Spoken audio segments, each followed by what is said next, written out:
My grandfather's clock was too large for the shelf, so it stood 90 years on the floor.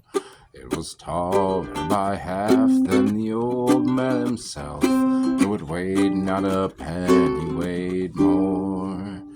It was bought on the morn of the day he was born.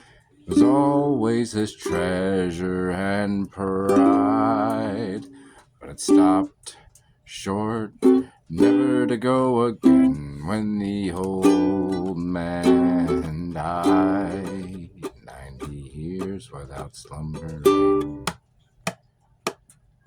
life's seconds numbering, but it stopped short, never to go again when the old man died.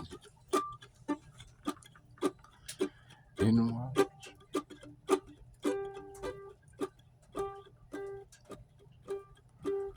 watching the pendulum swing to and fro, many hours he had spent while a boy,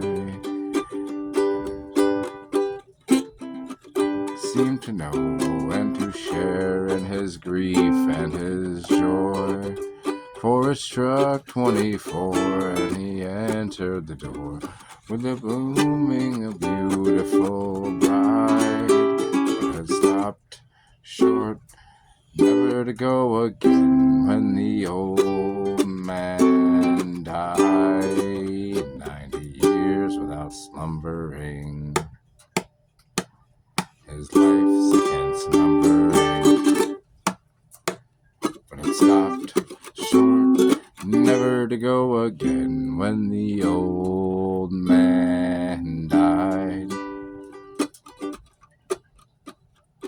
My grandfather said of those he could hire, not a servant so faithful he found, for it wasted no time, but one desire, to close each week to be wound.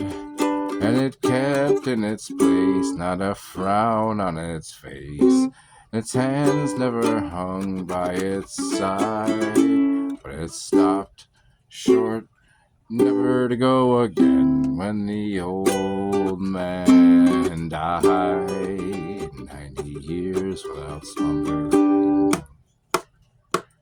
his life seconds numbering, but it stopped short, never to go again when the old man died.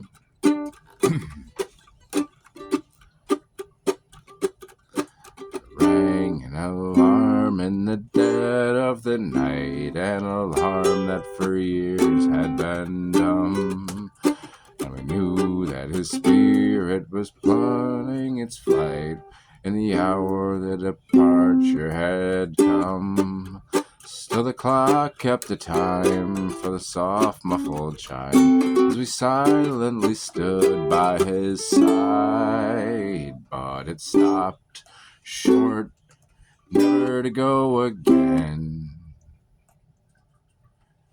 when the old man died. 90 years without slumbering,